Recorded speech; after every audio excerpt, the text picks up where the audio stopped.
क्या आप जानتے हैं कि एक गुलाम जिसे दुनिया में कोई इज्जत देने को तैयार नहीं था, अल्लाह के दीन में इतना बुलंद मकाम कैसे हासिल कर गया कि क़यामत तक उसका नाम इज्जत से लिया जाएगा।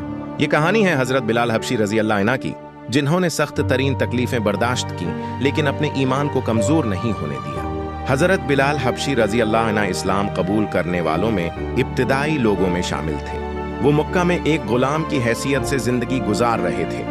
जब उन्हें रसूलुल्लाह की दावत इस्लाम पहुंची तो उनके दिल ने हक को पहचान लिया और वो ईमान ले आए। इस वक्त मक्का के हालात मुसलमानों के लिए बहुत सख्त थे।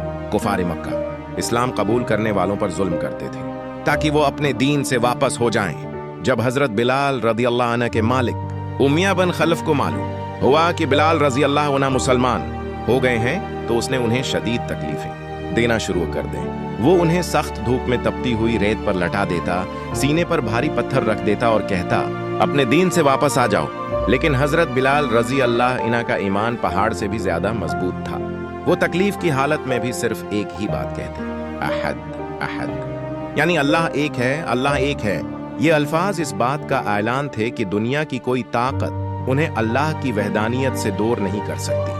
हजरत बिलाल रज़ी अल्लाह अन्हु ने साबित कर दिया कि ईमान दिल में हो तो इंसान बड़े से बड़ा जुल्म भी बर्दाश्त कर सकता है। बाद में हजरत अबू बकर सदीक रज़ी अल्लाह अन्हु ने हजरत बिलाल रज़ी अल्लाह अन्हु को खरीद कर आज़ाद कर दिया। आज़ादी के बाद भी हजरत बिलाल रज़ी अल्लाह अन्हु रसूलुल्लाह के बहुत करीब रहे।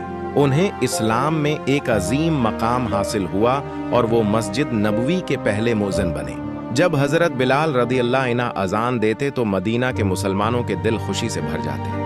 उनकी आवाज ईमान, कुर्बानी और अल्लाह की मोहब्बत की अलामत बन गई। हजरत बिलाल रज़ी अल्लाह अन्हु की जिंदगी हमें ये सबक देती है कि इंसान की असल इज्जत माल, खानदान या दुनियावी मकाम से नहीं बल्कि ईमान और अल्लाह की इताअत से होती है।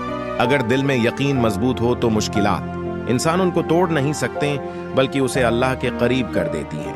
अल्लाह ताली हमें भी हजरत बिलाल रज़ी अल्लाह अन्हु जैसा मजबूत ईमान और दीन पर साबित कदमी अता फरमाए। आमीन।